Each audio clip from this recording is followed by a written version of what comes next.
Most of you watching this already know that this is a screenshot from the lockpicking minigame made famous by Fallout 3, and now used in almost all first-person RPGs that have a lockpicking mechanic to them. The lockpicking in Fallout was simple enough. You had a stash of bobby pins and an ever-present indestructible screwdriver. The goal was to rotate the bobby pins into the correct position before turning the lock with the screwdriver to open it. If you got the bobby pin right, the lock would open. If you got the pin wrong, it would snap in half, and you'd start over to the annoyance of many players. It's a fairly straightforward minigame, and it has its fair share of realism thrown in. But does it work in real life? First, you need to understand how locks work. Now that we've gone over how the lockpicking in Fallout and other video games works, let's discuss how a lock itself works. And to do that, I have this practice lock from Sparrow Lockpicking. If you want to get into lockpicking, or you just want to learn more about how locks work, this is a great way to do it for like $25.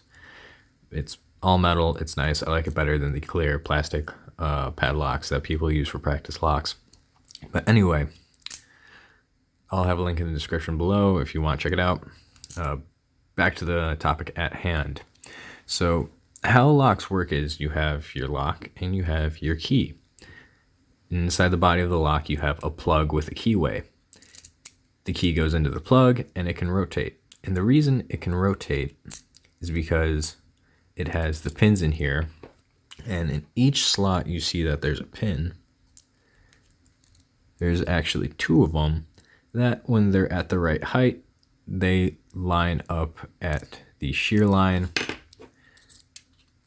making it so they can rotate. You can even see, once I start moving the key out of place a bit,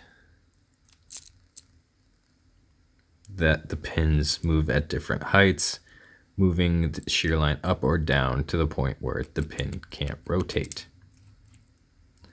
And that's how lock works. Now, how lock picking works is you have a pick, usually something like this or different varying geometries, and you have something that's called a tension wrench. Now what you do is you put the tension wrench somewhere in the keyway so it's out of the way of the pick. If I can get it in there.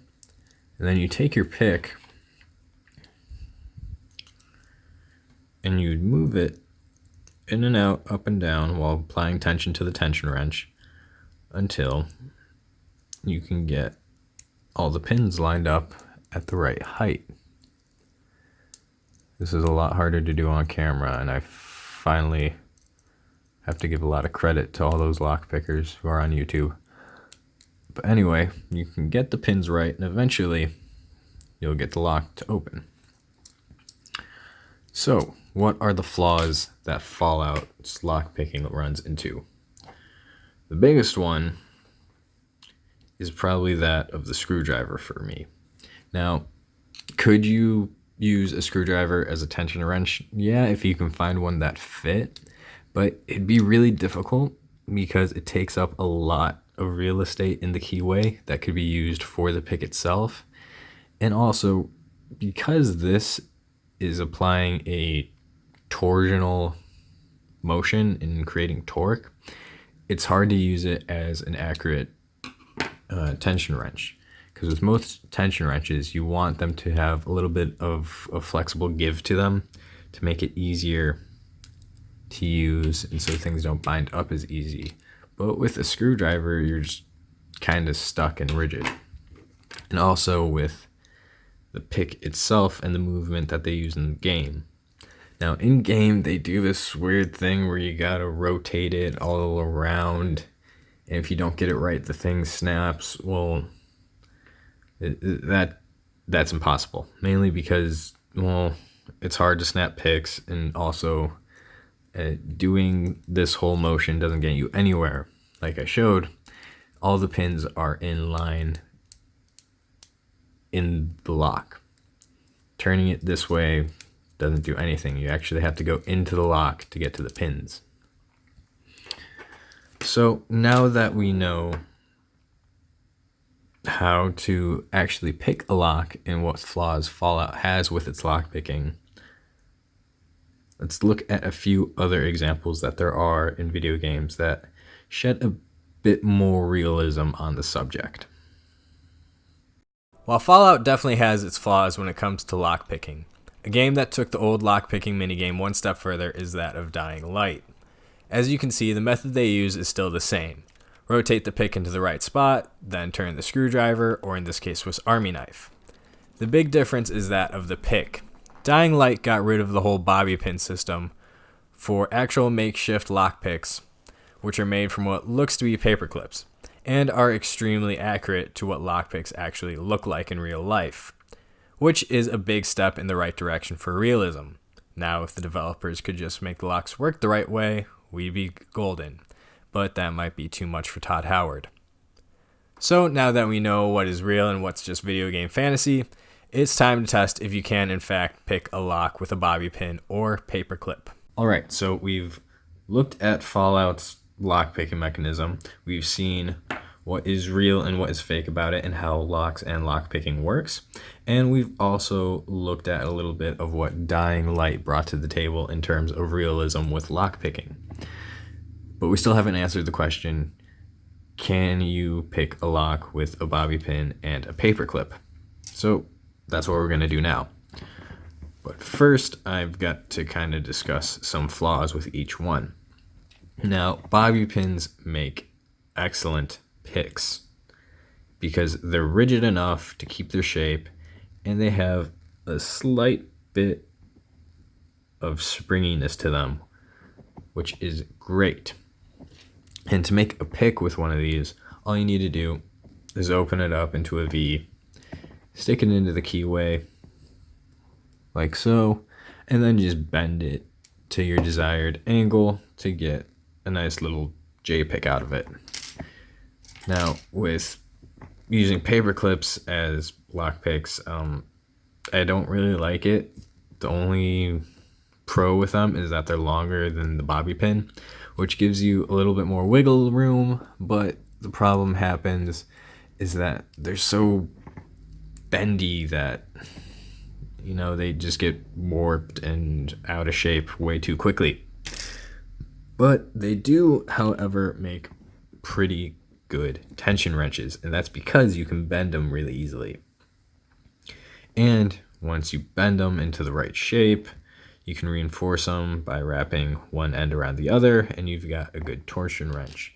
You can't really do that with a bobby pin because you get something like this and it just doesn't fit in any of the keyways, and you just have to finagle with it too much. So why not use both? One for a pick, one for a tension wrench. So first up, we have the practice lock, which is kind of the oddball out, because with the other two, a tension rod out of a paper clip works perfectly and you can get the lock to work. But with this one, it just doesn't give up the ghost. It only likes using bobby pins. So I'll show you that at least the bobby pin pick can be used. Now, well, the bobby pin works great for a tension wrench on this one just because you can jam it in nice and it's open-ended. This won't work for the other two.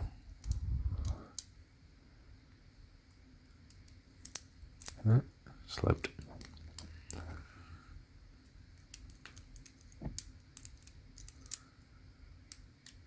And just like that, we've got it.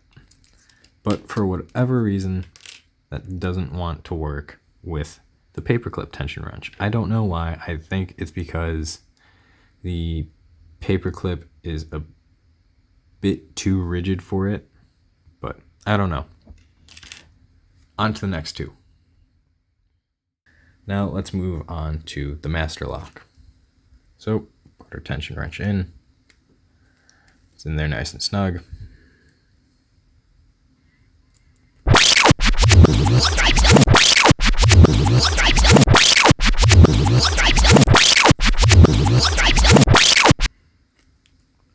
And Robert's your aunt. So that one works like a charm. Now on to the $2 Chinese lock.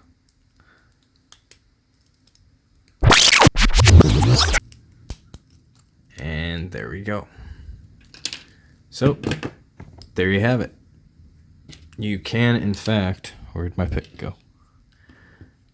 Pick a lock with a bobby pin and a paperclip.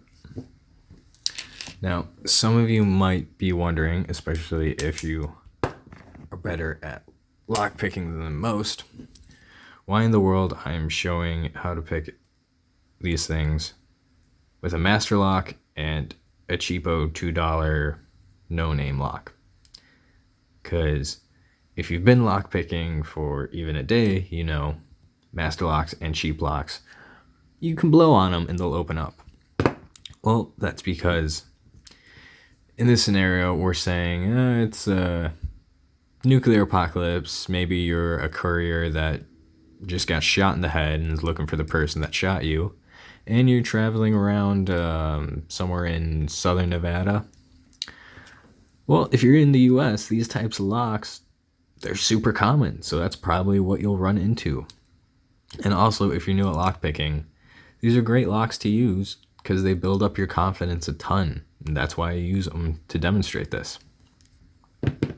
So there you have it. You can, in fact, pick a lock with a paperclip and a bobby pin.